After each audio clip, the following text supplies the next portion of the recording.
Hi friends. Stock മാർക്കറ്റിൽ invest ചെയ്യുമ്പോൾ നമുക്ക് നല്ല കൺവിക്ഷൻ ഉണ്ടായിരിക്കണം, നോളേജ് ഉണ്ടായിരിക്കണം, അതേപോലെ നല്ല പേഷ്യൻസ് ഉണ്ടായിരിക്കണം. ഏറ്റവും കൂടുതൽ സ്റ്റോക്ക് മാർക്കറ്റിൽ നഷ്ടങ്ങൾ വരുത്തുന്നത് നമ്മൾ ഇമോഷണലി എടുക്കുന്ന ചില തീരുമാനങ്ങളായിരിക്കും. ഒരു എക്സാമ്പിൾ പറഞ്ഞാൽ, ഈ സമയം മാർക്കറ്റ് ഏകദേശം 10% നിഫ്റ്റി 50 ഇൻഡെക്സ് കറക്റ്റ് ചെയ്തിട്ടുണ്ട്. റീറ്റെയിലേഴ്സിന് ഏറ്റവും കൂടുതൽ അവരെ പ്രശ്നത്തിലാക്കുന്ന ഒരു ഏരിയയാണ് പാനിക് സെല്ലിംഗ് എന്ന് പറയുന്നത്. കാരണം നമ്മളെല്ലാവരും യൂട്യൂബ് കാണും, നമ്മളെല്ലാവരും ന്യൂസ് പേപ്പർ വായിക്കും, TV കാണും, ഇതിൽ ന്യൂസുകൾ ശ്രദ്ധിക്കും. ഇതിലെല്ലാം തന്നെ ഒരുപാട് നെഗറ്റീവ് വാർത്തകൾ നിറഞ്ഞു നിൽക്കുമ്പോൾ സ്വാഭാവികമായിട്ടും എല്ലാ സൈഡിൽ നിന്നും നമുക്ക് നെഗറ്റീവ് ന്യൂസ് വരുമ്പോൾ നമ്മൾ സ്വാഭാവികമായിട്ടും എന്ത് ശ്രദ്ധിക്കും? ഇതിൽ പാനിക്കായിട്ട് നമ്മളെ കയ്യിലുള്ള നല്ല സ്റ്റോക്കുകളും നല്ല കയ്യിലുള്ള ETF, മ്യൂച്വൽ ഫണ്ട് തുടങ്ങിയ വാല്യുബിൾ അസറ്റുകൾ നമ്മൾ വിൽക്കാൻ തുടങ്ങും. ഇതാണ് സ്റ്റോക്ക് മാർക്കറ്റിലെ നമ്മുടെ ആദ്യത്തെ ഫെയിലിയറിനുള്ള ഫസ്റ്റ് സ്റ്റെപ്പായിട്ട് നമ്മൾ ചെയ്യുന്നത്. അതുകൊണ്ട് ഒരിക്കലും പാനിക് സെല്ലിങ്ങിലോട്ട് പോകരുത്. മാർക്കറ്റ് താഴെ പോയാൽ മാർക്കറ്റ് തിരിച്ച് കയറി വരും. പക്ഷേ നല്ല സ്റ്റോക്സ്, ഫണ്ടമെൻ്റലി സ്ട്രോങ് ആയിട്ടുള്ള സ്റ്റോക്സുകൾ, ETF, മ്യൂച്വൽ ഫണ്ടെല്ലാം നമ്മളെ കയ്യിലുണ്ട് എന്നുണ്ടെങ്കിൽ നമ്മൾ ഒന്നും ചെയ്യാതെ നമ്മൾ യൂസ് ചെയ്യുന്ന സ്റ്റോക്ക് ബ്രോക്കറിൻ്റെ ആപ്പ് ഏതാണെന്ന് വെച്ച് കഴിഞ്ഞാൽ തൽക്കാലത്തേക്ക് അതൊന്ന് അൺഇൻസ്റ്റാൾ ചെയ്ത് വെച്ചിട്ട് വെറുതെ ഇരുന്നാൽ പോലും നമ്മൾ പോലും അറിയാതെ നമ്മുടെ വെൽത്ത് ക്രിയേറ്റ് ആകും എന്നുള്ളതാണ്. ഇനി ഈ വീഡിയോയിൽ നമ്മൾ പരിശോധിക്കാൻ പോകുന്നത് ഏത് മാർക്കറ്റ് വീഴ്ചയിലും ഏത് പാനിക് സിറ്റുവേഷനിലും നമുക്ക് ചില അവസരങ്ങൾ ഉണ്ടാകും. ആ അവസരങ്ങളെ നമ്മൾ കണ്ടുപിടിച്ച് ആ പാനിക് സിറ്റുവേഷനെ അവസരങ്ങളാക്കി മാറ്റുമ്പോഴാണ് ഇതിൽ നല്ലൊരു വെൽത്ത് ക്രിയേറ്റ് ചെയ്യപ്പെടുന്നത്. അപ്പോൾ ഇന്ന് ഈ വീഡിയോയിൽ നമ്മൾ നോക്കാൻ പോകുന്നത് ഒരുപാട് സെക്ടറുകളായിട്ട് ഇന്ത്യയിൽ സ്റ്റോക്ക് മാർക്കറ്റ് അല്ലെങ്കിൽ NSEയിൽ ലിസ്റ്റ് ചെയ്യപ്പെട്ടിരിക്കുന്ന കമ്പനികളെ തരംതിരിക്കപ്പെട്ടിട്ടുണ്ട്. അതിൽ ഏത് സെക്ടറാണ് ഈ ടൈമിൽ നമുക്ക് ഇൻവെസ്റ്റ് ചെയ്യാൻ പറ്റുന്നതെന്ന് അറിയണം. ഇപ്പോൾ ചിലപ്പോൾ നമ്മൾ ഏജൻറ്റ് മുഖാന്തരം മ്യൂച്വൽ ഫണ്ടുകളിലോ സ്റ്റോക്കുകളിലൊക്കെ ഇൻവെസ്റ്റ്മെൻറ്റ് നടത്തുന്നവരായിരിക്കും. പലരും പല വീഡിയോയിലും പല കാര്യങ്ങളും പറഞ്ഞു കേട്ടിട്ട് നമ്മൾ ഇൻവെസ്റ്റ് ചെയ്യുന്നുണ്ടാകും. പക്ഷേ അതിൻ്റെ ബാക്കിലുള്ള കാര്യം എന്താണെന്ന് അറിയാതെ, അതിൻ്റെ ബാക്ക്ഗ്രൗണ്ട് അറിയാതെ നമ്മൾ ഇൻവെസ്റ്റ് ചെയ്തിട്ട് പിന്നെ നമ്മൾ ബ്ലോക്കായി പോകുന്ന ചില സിറ്റുവേഷൻസ് ഉണ്ട്. അത് അവോയ്ഡ് ചെയ്യാനാണ് ഓരോ സെക്ടർ തിരഞ്ഞെടുക്കുമ്പോഴും ആ സെക്ടർ എന്തുകൊണ്ട് ആ സമയത്ത് ഇൻവെസ്റ്റ് ചെയ്യുന്നു എന്നുള്ളത് ഭയങ്കര ഇമ്പോർട്ടൻ്റ് ആണ്. ഞാൻ ഒരു സ്റ്റോക്കിനെ കുറിച്ചിട്ടും അതിനെ ഞാൻ പുകഴ്ത്തിയോ അതിനെ താഴ്ത്തിയോ പറയുന്നില്ല. ഇപ്പം നിങ്ങൾക്ക് എല്ലാവർക്കും അറിയാവുന്ന കുറേ സ്റ്റോക്സുകളുണ്ട്, നമുക്ക് വളരെ ഹൈലൈറ്റ് ചെയ്ത് നിൽക്കുന്ന സ്റ്റോക്സുകൾ. ഇപ്പം RVNL ഒക്കെ പറയുന്നൊരു സ്റ്റോക്ക് ഒരു കാലത്ത് കഴിഞ്ഞ 2023 വർഷത്തെ അതിൻ്റെ ബൂമെന്ന് പറഞ്ഞു കഴിഞ്ഞാൽ എല്ലാവരെയും അമ്പരപ്പിക്കുന്ന രീതിയിലുള്ള ഒരു ബൂമിംഗ് ആയിരുന്നു. പക്ഷേ ആ സ്റ്റോക്സ് അങ്ങോട്ട് കയറിപ്പോയി എല്ലാവരും ഇൻവെസ്റ്റ് ചെയ്യാൻ തുടങ്ങി. എൻ്റെ ഓർമ്മ ശരിയാണെങ്കിൽ ഒരു 600+ റേഞ്ചിൽ എല്ലാവരും അതിനകത്തോട്ട് എൻട്രി എടുത്തവർ കാണും. പക്ഷേ ആ സ്റ്റോക്സ് കഴിഞ്ഞ കുറച്ച് മാസങ്ങളായിട്ട് 2023 അവസാനം തൊട്ട് ഏകദേശം ഒരു സെപ്റ്റംബർ ഓഗസ്റ്റ് തൊട്ട് അതങ്ങോട്ട് വീഴ്ചയിലായിരുന്നു. ഈ ജനുവരിയിൽ അതൊക്കെ നല്ല രീതിയിൽ ആ സ്റ്റോക്സുകൾ ഫാൾ ആയിട്ടുണ്ട്. അതൊരിക്കലും ഒരു മോശമായ സ്റ്റോക്ക് ആയതുകൊണ്ടല്ല അത് ഫാൾ ചെയ്യുന്നത്. പക്ഷേ നമുക്ക് ആ സ്റ്റോക്ക് എന്തുകൊണ്ട് നമുക്ക് നഷ്ടം തന്നു എന്ന് നമ്മൾ ആലോചിച്ചാൽ നമുക്കറിയാൻ പറ്റും.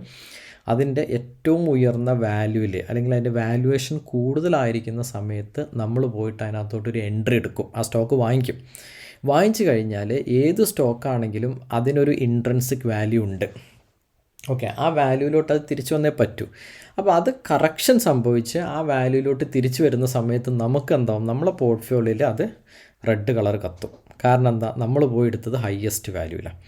അതുകൊണ്ട് ഒരിക്കലും ഒരു സ്റ്റോക്ക് എത്ര നല്ലതാണെങ്കിലും അത് പോയി എടുക്കുന്നത് അതിൻ്റെ വാല്യുവേഷൻ നോക്കി അതിൻ്റെ സപ്പോർട്ട് ലെവലിൽ വരുന്ന സമയത്ത് നമുക്ക് വാങ്ങിക്കാൻ പറ്റുന്ന ലെവലുകളിലാണ് എടുക്കേണ്ടത്. ഓക്കെ, അതേപോലെയുള്ള ഒരു ഇൻഡെക്സിനെ കുറിച്ചിട്ടാണ് ഇന്ന് ഈ വീഡിയോയിൽ ഞാൻ പറയുന്നത്. ഏത് ബൈങ് റേഞ്ചിലായിരിക്കും നമുക്ക് ആ ഇൻഡെക്സിനെ കൺസിഡർ ചെയ്യാൻ പറ്റുക എന്നുള്ളത്. സെക്ടർ എന്ന് പറയുമ്പോൾ എല്ലാവർക്കും അറിയാം, സെക്ടർ റൊട്ടേഷൻസ് വരും. ചില സമയങ്ങളിൽ ചില സെക്ടറുകൾ നല്ല ബൂമായി നിൽക്കും. ഇപ്പോൾ 2023 എക്സാമ്പിൾ പറഞ്ഞാൽ ഡിഫൻസ് സെക്ടർ ഭയങ്കര ബൂമായിരുന്നു. അപ്പോൾ എല്ലാവരും ഡിഫൻസ് സെക്ടറിലെ സ്റ്റോക്സുകൾ വാങ്ങിച്ച് 2023 നമ്മൾ എൻട്രി എടുത്ത ഒരാളാണെങ്കിൽ ഒരു 90% കേസസിലും ആ ആൾ ഇന്ന് ലോസിലായിരിക്കും നിൽക്കുന്നുണ്ടാവുക. കാരണം അതതിൻ്റെ പീക്ക് പോയിന്റിലായിരുന്നു. പീക്ക് പോയിന്റിലോട്ട് എൻട്രി എടുത്തു, ഇപ്പോൾ അത് ലോസിലായിരിക്കും. ഇനി ഓഫ് കോഴ്സ് അത് തിരിച്ച് ആ പീക്ക് പോയിന്റിലോട്ട് തിരിച്ച് വരാൻ കുറച്ച് സമയം കൂടി എടുക്കും. നമ്മൾ കാത്തിരിക്കുക എന്നുള്ളതേ ഉള്ളൂ. ഒരിക്കലും ഡിഫൻസ് സെക്ടർ മോശമായ സെക്ടറല്ല. പക്ഷേ നമ്മൾ എൻട്രി എടുത്ത സമയം നല്ലതല്ലായിരുന്നു. അതിൻ്റെ ഏറ്റവും ഹൈ വാല്യുവേഷനിലെടുത്തു. അപ്പോൾ ഒരു സെക്ടറിൽ നമ്മൾ എൻട്രി എടുക്കുന്ന സമയത്ത് ആ സെക്ടറിൻ്റെ വാല്യുവേഷൻ ഡീസൻ്റ് ആയിരിക്കണം. നമുക്ക് എൻട്രി എടുക്കാൻ പറ്റുന്ന ഒരു റേഞ്ചിൽ അത് വരണം. റേഞ്ചിൽ വരാൻ മീൻസ് അതിൻ്റെ വാല്യൂ കുറവാന്നല്ല അർത്ഥം, അതിൻ്റെ വാല്യുവേഷൻ കുറവായിരിക്കണം.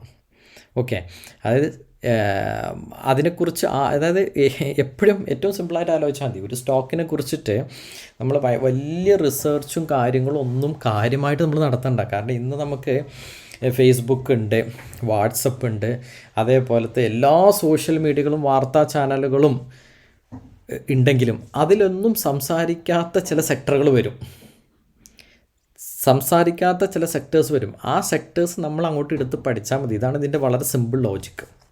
ഓക്കെ, പണ്ട് വാരൻ ബഫറ്റ് പറഞ്ഞിട്ടുണ്ട്, എല്ലാവരും പാനിക്കായിട്ട് സെല്ല് ചെയ്ത് തുടങ്ങുമ്പോൾ, എല്ലായിടത്തും നമുക്ക് നെഗറ്റീവ് ന്യൂസുകൾ വന്ന് തുടങ്ങുമ്പോൾ സിമ്പിളാണ് പ്രിൻസിപ്പിൾ, നിങ്ങൾ ഇൻവെസ്റ്റ്മെൻറ്റ് ചെയ്യാൻ തുടങ്ങിക്കോ.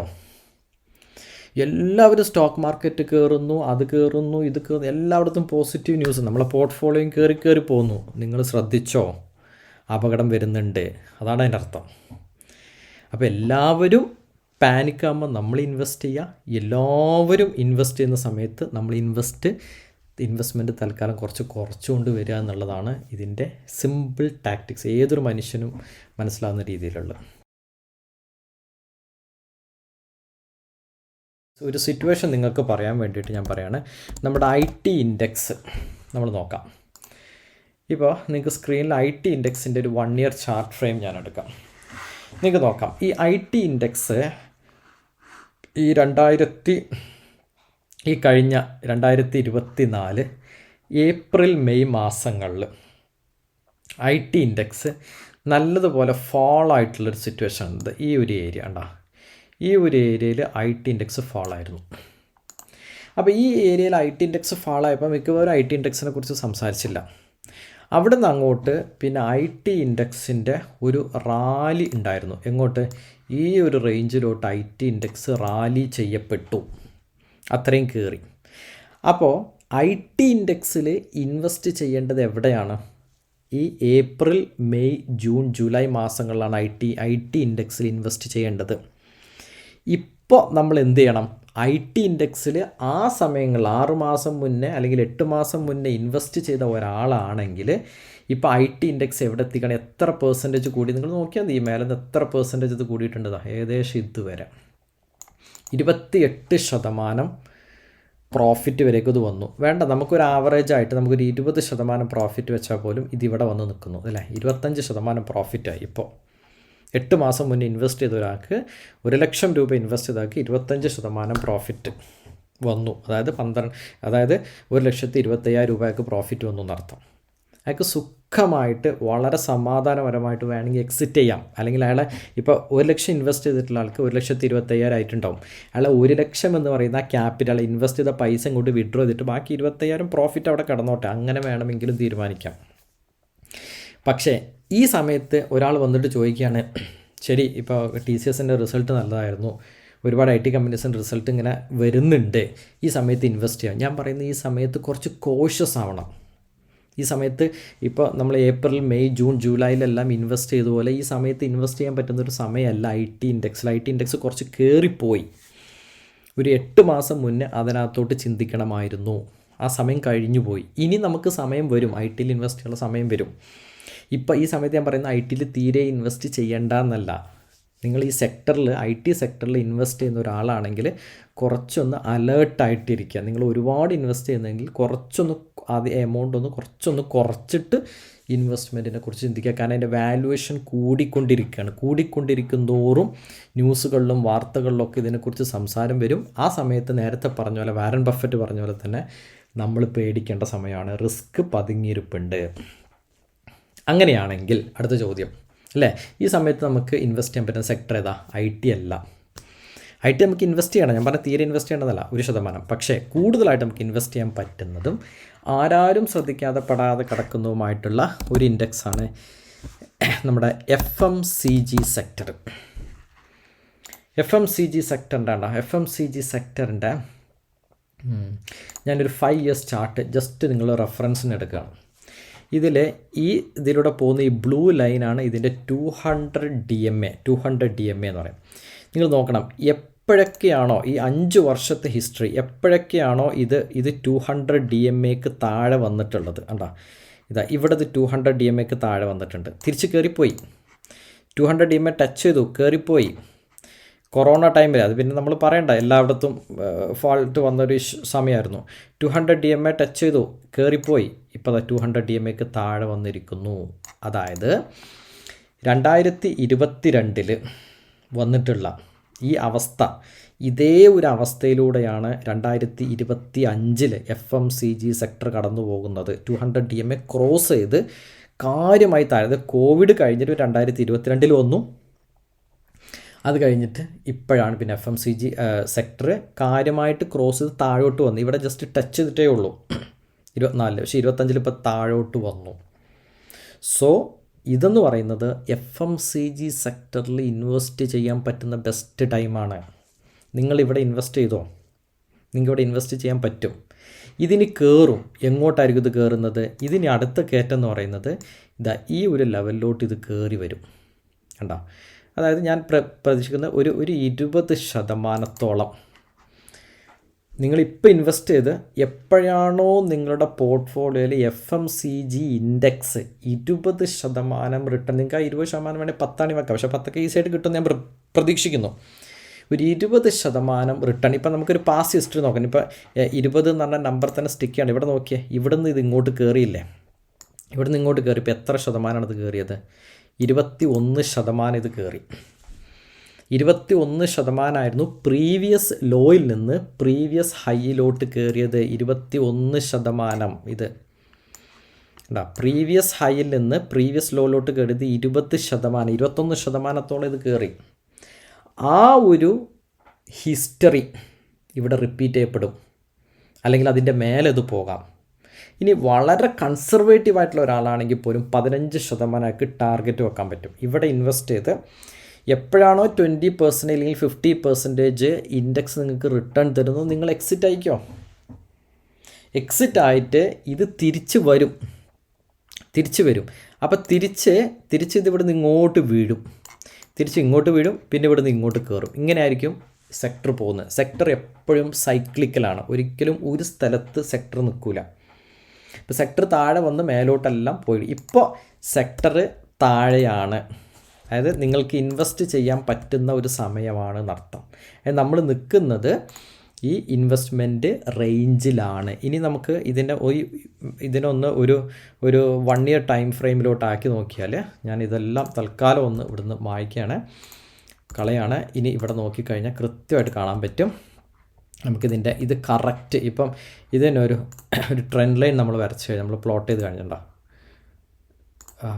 ഇതല്ല വേണ്ടത്, നമുക്ക് ഹൊറിസോണ്ടല്ല. ഈ ട്രെൻഡ് ലൈൻ നമുക്കിവിടെ കറക്റ്റ് വരച്ച് കഴിഞ്ഞാൽ ഉണ്ടോ 55,627 ഇത് 3 പ്രാവശ്യം ഇവിടെ വന്ന് സപ്പോർട്ട് എടുത്തു. ഫസ്റ്റ് ഒരു സപ്പോർട്ട് എടുത്തു, സെക്കൻഡ് ഒരു സപ്പോർട്ട് എടുത്തു, അതായത് നവംബറിൽ സപ്പോർട്ട് എടുത്തു, ഡിസംബറിൽ സപ്പോർട്ട് എടുത്തു, ഇപ്പോൾ അത് ജനുവരിയിലും സപ്പോർട്ട് എടുക്കുന്നു. ഇവിടുന്ന് ഇത് താഴെ പോയില്ല നമുക്ക് പറയാൻ പറ്റില്ല. താഴെ പോയാലും കുഴപ്പമില്ല, നമുക്ക് കുറച്ച് ക്വാണ്ടിറ്റി ഇപ്പോൾ ആഡ് ചെയ്ത് തുടങ്ങാം. താഴോട്ട് പോകുന്നോറും നമുക്ക് കുറച്ച് ആഡ് ചെയ്ത് തുടങ്ങാം. ഇത് തിരിച്ച് കയറി വരും, ഈ റേഞ്ചിലോട്ട് ഇത് വരും. ആ റേഞ്ചിലോട്ട് വരുന്ന സമയത്ത് നമ്മൾ സെക്ടർ ഫണ്ടുകളിൽ നിന്ന് നമ്മൾ എക്സിറ്റ് ചെയ്യണം. അതായത് ETF-കളുണ്ട്, മ്യൂച്വൽ ഫണ്ടുകളുണ്ട്, നമുക്ക് സെക്ടറുകളിൽ ഇൻവെസ്റ്റ് ചെയ്യാൻ. FMCG റിലേറ്റഡ് ആയിട്ടുള്ള മ്യൂച്വൽ ഫണ്ടുകൾ, ഇൻഡെക്സ് മ്യൂച്വൽ ഫണ്ടുകൾ ഞാൻ കേട്ടിട്ടില്ല. ഉണ്ടെങ്കിൽ നിങ്ങൾക്ക് വീഡിയോയുടെ താഴെ കമൻറ്റ് ചെയ്യാം. പക്ഷേ ETF-കൾ ഇതിനകത്ത് അവൈലബിൾ ആണ്, ഞാൻ അതിനെക്കുറിച്ച് പറയാം. സോ FMCG-യിലുള്ള ഇൻഡെക്സിൽ ഇപ്പോൾ ഇൻവെസ്റ്റ് ചെയ്യാൻ പറ്റുന്ന സമയമാണ്. അത് കയറി വരുന്ന സമയത്ത് മറ്റ് മ്യൂച്വൽ ഫണ്ട്, ഇപ്പോൾ നമുക്ക് multi cap, large cap, mid cap, small cap, അതെല്ലാ സമയം നമ്മൾ SIP ആയിട്ട് കണ്ടിന്യൂ ചെയ്ത് പോകുക എന്നുള്ളതേ ഉള്ളൂ. പക്ഷേ ഇതേപോലത്തെ ഫണ്ടുകൾ ഒരു സമയത്ത് നമ്മൾ എൻട്രി എടുക്കണം, മറ്റൊരു സമയത്ത് നമ്മൾ എക്സിറ്റ് ചെയ്തേ പറ്റൂ. പിന്നെ അത് ഹോൾഡ് ചെയ്യരുത്. ഇപ്പോൾ ഞാൻ ഒരു എക്സാമ്പിൾ പറഞ്ഞാൽ ഇവിടെ ഇപ്പോൾ ഒരു FMCG സെക്ടറിൽ ഞാൻ ഈ കാണിക്കുന്ന ഇവിടെ ഒരാൾ എൻട്രി എടുത്തിട്ടുണ്ടെങ്കിൽ അയാൾ ഇവിടെ വരെ പോയി, ഈ ഒരു പീക്ക് വന്നിട്ട് ഈ പീക്ക് പോയിന്റിൽ നിന്ന് ആൾ എക്സിറ്റ് ചെയ്യണം. ഇതാണ് അതിൻ്റെ പീക്ക് പോയിന്റ്. ഈ പീക്ക് പോയിന്റിൽ നിന്ന് ആൾ എക്സിറ്റ് ചെയ്യണം. അപ്പോൾ ആ എക്സിറ്റ് ചെയ്യണം എന്ന് പറഞ്ഞു കഴിഞ്ഞാൽ എപ്പോൾ എക്സിറ്റ് ചെയ്യുന്നത് എങ്ങനെ മനസ്സിലാവും? അവിടെ നമ്മുടെ ലാഭം, നമ്മുടെ ടാർഗറ്റ് ഫിക്സ് ചെയ്യണം. ഇപ്പോൾ ഇത് നോക്കിയേ, ഇത് ഏകദേശം ഉണ്ടാവും 20% പ്രോഫിറ്റ് കൊടുത്തു. നമ്മൾ 20% വെയിറ്റ് ചെയ്യേണ്ട, വേണ്ടി നമുക്കൊരു 18% ടാർഗറ്റ് വെക്കാം. എൻ്റെ പോർട്ട്ഫോളിയോയിൽ FMCG ഇൻഡെക്സ് നിന്ന് 18% പ്രോഫിറ്റ് വരുമ്പോൾ ഞാൻ എക്സിറ്റ് ചെയ്യുന്നു. അതിൽ കൂടുതൽ ലാഭയുടെ പ്രതീക്ഷ പിന്നെ വെക്കരുത്, എക്സിറ്റ് ചെയ്യാം. സോ ETF-കൾ, മ്യൂച്വൽ ഫണ്ടുകൾ പോലത്തെ അസറ്റുകൾ നമ്മൾ എക്സിറ്റ് ചെയ്യണം. എങ്ങനത്തത്? സെക്ടറായിട്ടുള്ള ഫണ്ടുകൾ, large cap, mid cap, small cap ഫണ്ടുകളെല്ലാം നമുക്ക് ലോങ് ടേമിലോട്ട് കൺസിഡർ ചെയ്യാം. Just continue your SIP. Market വീണാലും ശരി, മാർക്കറ്റ് കയറിയാലും ശരി, നമ്മൾ SIP കണ്ടിന്യൂ ചെയ്തുകൊണ്ടേയിരിക്കുക. ഇതേപോലത്തെ ഫണ്ടുകൾ നമുക്കൊരു 6 മാസം, 1 ഇയർ അല്ലെങ്കിൽ ഒരു 2 ഇയേഴ്സിനൊക്കെ മാക്സിമം, 2 ഇയേഴ്സ് ഒന്നും വരില്ല, ഒരു 1 ഇയർ 1.5 ഇയേഴ്സിലാണ് ഈ റൊട്ടേഷൻ സംഭവിക്കുന്നത്. അപ്പോൾ നിങ്ങൾ ഇൻവെസ്റ്റ് ചെയ്യുന്നു, 6 മാസം, 8 മാസം, 10 മാസം കഴിയുമ്പോഴേക്കിന് വേണ്ട, ഒരു 1 ഇയർ കൊണ്ട് നിങ്ങൾക്ക് 20% റിട്ടേൺ കിട്ടുന്നു. It's A decent return. ആ 20% റിട്ടേൺ എടുക്കുക, എക്സിറ്റ് ആവുക. ആ സെക്ടറിൻ്റെ ടൈം അവിടെ കഴിഞ്ഞു. അപ്പോൾ ഈ സമയത്ത് കൺസിഡർ ചെയ്യാൻ പറ്റുന്ന ഒരു ഇൻഡെക്സാണ് FMCG ഇൻഡെക്സ്. FMCG ഇൻഡെക്സിൽ നിങ്ങൾക്ക് ഇൻവെസ്റ്റ് ചെയ്യാൻ പരിഗണിക്കാവുന്ന ഒരു ETF ആണ് FMCG IETF എന്ന് പറയും. ICICIയുടെ FMCG ETF. Okay, FMCG IETF എന്ന് സ്റ്റോക്ക് ബ്രോക്കറിൽ അടിച്ചു കൊടുത്തു കഴിഞ്ഞാൽ നമുക്ക് ആ ETF കിട്ടാൻ പറ്റും. അതായത് ആ ഇൻഡെക്സിനെ ട്രാക്ക് ചെയ്യുന്ന ഇത് തന്നെയാണ് ഇതെന്ന് പറയുന്നത്.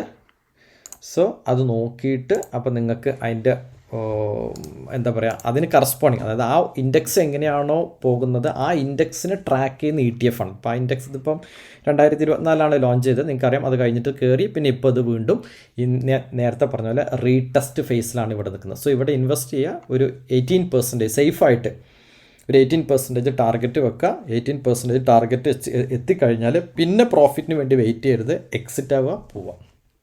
ശ്രദ്ധിക്കുക. ഓക്കെ, സോ അപ്പം നിങ്ങളുടേതായ പഠനങ്ങൾ നടത്തിയിട്ട് ഇത് നിങ്ങൾക്ക് നല്ലതാണെന്ന് തോന്നുകയാണെങ്കിൽ നിങ്ങൾക്ക് ഇൻവെസ്റ്റ് ചെയ്യാം, നല്ലതെല്ലാം തോന്നുകയാണെങ്കിൽ നിങ്ങൾക്ക് ഇതിനെ ഒഴിവാക്കാം. പക്ഷേ ഇതൊരു ഒരിക്കലും ഒരു ബൈ സെൽ കോൾ റെക്കമെൻഡേഷൻസ് അല്ല. എപ്പോഴും നിങ്ങൾക്ക് പഠിക്കാൻ വേണ്ടിയിട്ട് എങ്ങനെയാണ് ഒരു സെക്ടർ കയറുന്നതെന്നും ഒരു സെക്ടർ ഇറങ്ങുന്നതെന്നും നമ്മൾ മനസ്സിലാക്കുക. ആ സെക്ടറിലോട്ട് നമുക്ക് എൻട്രി എടുക്കണം. എത്ര നല്ല സെക്ടറാണെങ്കിലും എൻട്രി എടുക്കണം, പക്ഷേ ലോവസ്റ്റ് പോയിന്റിൽ നമുക്ക് പിടിക്കണം. അതേപോലെ ഹയസ്റ്റ് പോയിന്റ് അതിനെ സെല്ല് ചെയ്യാനും നമുക്ക് പറ്റണം. ഒരിക്കലും ഒരു സെക്ടറിൻ്റെ പീക്കിൽ പോയിട്ട് ഇൻവെസ്റ്റ് ചെയ്യരുത്. കഴിഞ്ഞ വർഷങ്ങളിലൊക്കെ ഡിഫൻസ് സെക്ടറിൽ വന്നതിൻ്റെ ഒരു എക്സാമ്പിൾ ഞാൻ പറഞ്ഞു. അപ്പോൾ അത് ശ്രദ്ധിക്കുക. ഈ വീഡിയോ നിങ്ങൾക്ക് യൂസ്ഫുൾ ആയെന്ന് വിചാരിക്കുന്നു. അടുത്ത വീഡിയോയിൽ മറ്റൊരു ഇൻട്രസ്റ്റിംഗ് ടോപ്പിക്കായിട്ട് കാണാം. ഓക്കെ, അതുവരേക്കും thank you for watching this video.